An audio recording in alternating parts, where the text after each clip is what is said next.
सोरबा मोनसे बिराद मोजां बाथ्रा होनदो जे जेब्लानो थाखा फैसानि बा धन सम्पतिनि अहंकार गोसोआव फैयोना अब्ला दसे सम थांनानै ससानथुलियाव जना थाहैनांगो आरो बेयाव जायखो जेराव सावदो जायखो जेराव फबदो नोंथांमोना मिथिनाय ससानथालियाव थांबा नोंथांमोना मिथिगोन जे सोर खासेया बेसां फैसा दोंमोन सोर खासेया गोरिबमोन सोरा धन सम्पति गोबांमोन नाथाय बे थांनाय टाइमाव गासैबो बे थाइसे जायगायावनो थांनांगो नोंथांमोना गासैबो मिथिगो जे फिल्म एक्टरफोरना बेसां थाखा थायो जायफोरा एमएलए मिनिस्टार बेसां थाखा फैसानि कुनु अभाबानो गैया थेवबो बिसोरबो सानसे बै जायगायावनो थांनांगो गतिके मानि अहंकार मानि गौरब खालामना बे जिबनाव थांना थासान्दै इफोरखौ मावनानै मा मोननो जोङो आजिखालि मा जादो गासैबो माने निजेनिख्रुइ निजेनि फिसाजो फिसालाफोरनि थाखायसो माने जिबनखौ पार खालामलाङो जाहाथे आंनि फिसालाया देनां जि बियो इखौनो होनो हायो जि नागिरो इखौनो लानो हायो फिसाजोनो एकदम न'नि जेसेबां माने नांगौ जिनिस दोङो गासैखौबो हरनो हायो खना गना बेफोरबायदि जोङो निजेनि खोन्थाखौ खम आरो निजेनि फिसाला फिसाजोनि खोन्थाखौ बांसिन साननानैनो जोङो आसलते जिबनखौ एकदम नस्थ' खालामना लायो जोङो जेरै दिनै मावनानै जादो बा जोङो जे रखम मोनसे जायखिजाया लामा नागिरनानै जोङो मावनानै जागासिनो दोङो बिदिनो आसलते बिसोरबो देनां मावगोन मा बिसोरहा दिमाग गैया नामा बिसोरबो माबा मोनसे मावनानै जालांथारगोन इमान सिन्था खालामनो गोनां माने कुनु दरखार गैया थेवबो जोङो नांनायनिसाय माने बांसिन एक्सेस माने सिन्था खालामद्रायो जोङो बिनि थाखायनो जोंनो आसलते बेसां फैसानि दरखार सारा जिबनाव दिनै जुदि सोरबा सानसेयाव 300 टाका खामायबाय दोङोबा बेनि गोसोआ सानबाय दोङो माबोरै आं 600 खामायनो हागोन सानसेयाव जाय मानसिया मासाव 10,000 खामायबाय दोङो बे मानसिया सानबाय दोङो माबोरै आङो 20,000 मासाव खामायनो हागोन बिदिनो जाय 1 लाख खामायबाय दोङो बे 2 लाखनि खोन्था जाय 1 करोड़ खामायबाय दोङो बे 2 करोड़ बिदि माने मानसिनि माने नांगौआ जोबनोनो थाङा नाथाय मा जोंनो आसलते जिबनाव इमान फैसानि दरखार दोङो ना नोंथांमोना माब्लाबा सानना नायदोंना इमान फैसानि जोंहा मानि दरखार जोङो जिबना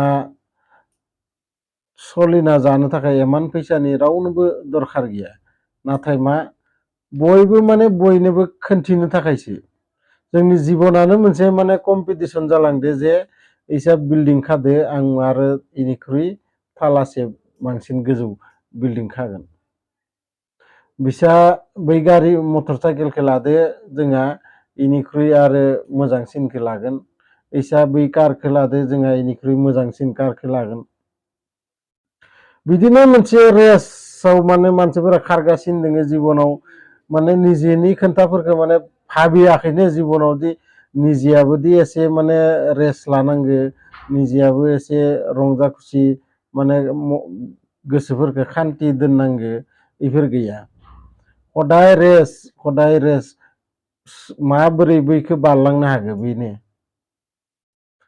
दा जोङो बयबो स्कुल फरायनायनिफ्रायनो जोंखौ आसलते उन्दैनिफ्रायनो इफोरखौनो सिखायलाङो नालाय जोङो जिबननि खोन्थाखौनो भाबिनो माने बावगारलाङो जिबनावदि फैसानि अनगायैबो गोबां माने खामानि थायो बेफोरखौ जोङो बावलाङो न'खर फेमिलिफोरखौ टाइम होनांगो गेजेर गेजेर बेरायनोबो थांनांगो जोङो आसलते इण्डियानि मानसिफोरा बे माने हुदाया एसे खम नाथाय नोंथांमोना नुगोन बाहेरनि मानसिफोरा आङो सासे माने फरेनार लोगो मोनदोंमोन आरो बेजों एसे माने रायलायनाय जादों आरो आङो बारा आंबो इमान इंलिस रोङाबाबो थेवबो माने बुजिना मोनो आरो एसे एला माने होनबाय आरो आङो बे मानसिया आसलते अस्ट्रेलियानि आरो अस्ट्रेलियायाव बे मानसिया पियननि खामानि मावोमोन। दिनै 12-13 बोसोर सिगां आं लोगो मोननाय खोन्था। आरो बियो मा खालामो बोसोरसे बे साख्रिखौ मावनानै फैसा एसे जमा खालामनानै बोसोराव खनसे करि इयो माने गुबुन देशआव माने माबाफोराव बेरायनो फैयो। बिदिनो बियो खनसे जोंनि इन्डियायाव फैदोंमोन आरो आं बिखौ तामिलनाडुआवनो लोगो मोन्दोंमोन मोनसे जुआव आरो बेयावनो एसे रायलायलायनाय जानायसै। बिदिनो बाहेरनि मानसिफोरा आसलते निजेनि लाइफखौसो बांसिन नायो, गथ' गथायनि लाइफफोरखौ इमान नायनो बिसोरो माने नाया।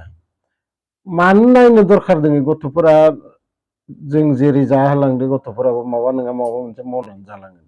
जोंदि इमान थाखा फैसा गारलाङोना बिनिफ्राय गथ'फोरा मा जालांदों खर'आ एसनि गेदेर गेदेर जालांदों, दिमाग लगायनो हायि जालांदों, माबोरै आरो मानसिनि माने मोजां रायलायनो रोङै जालांदों। आजिखालि मा रखम न'खरावनो माने दावराव दावसि जाबाय थायो गथ'फोरखौ लानानै। बहुद बिफाफोर दोङो, बिफा बिमा माने गथ'खौ उन्दैनिफ्रायनो माने गुरुत्त' होआखै, जेखौ नांगौ बेखौनो होफैदो।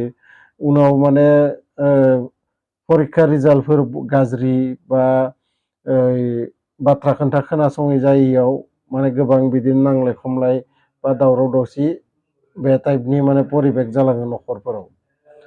नाथाय नोंथांमोनहा नुनो मोनगोन बहुद गरिब गरिब न'खरनि मानसिफोरा जाया माने बोथिसे जाबा बोथिसे साननो लागा माबोरै जागोन, बेफोरबायदि न'खरनि गथ'फोरखौ नाय माबोरै बिसोरो फार्स्ट डिभिजन सेकेन्ड डिभिजन मोनलाङो।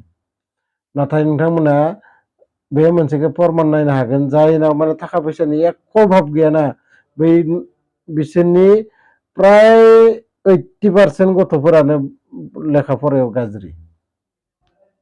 मानो? बिसोरो बिमा बिफाया गुरुत्त' गैया, सानो मा जेखौ नांगौ बेखौनो होफैदो आंनि गथ'आ माने मोजां जागोन।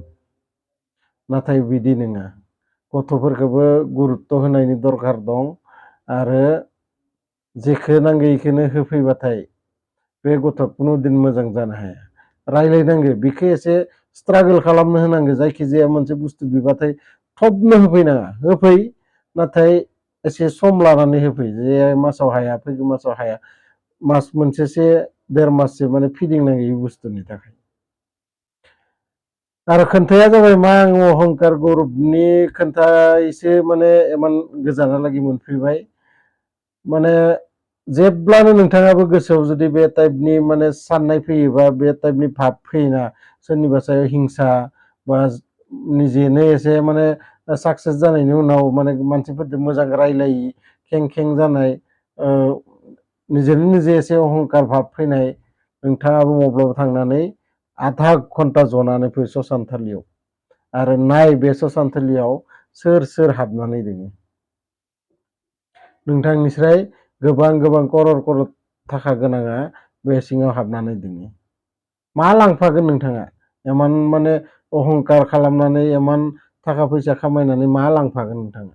थैनायनि उनाव सानै मानसिया होनगोन जे हामदो थैनायानो। बेफोरबायदि बाथ्रा खोनासंनो लुगैयो ना नोंथाङा खोनासंनो माने मानसिफोरजों मोजां होनजानो लुगैयो? बे नोंथांनि खोन्थासै। जायखिजाया आं भिडिअखौ एसेयावनो फोजोबनोसै आरो भिडिअखौ मोजां मोनदोंबाथाय लाइक खालाम आरो जुदि मोजां मोनाखैबा आं माने बकवास खालामदोंबाथाय डिसलाइक खालाम आरो लोगोसे आंनि चेनेलाव गोदानै फैदोंबाथाय चेनेलखौ साबस्क्राइब खालाम। गोजोन्थों।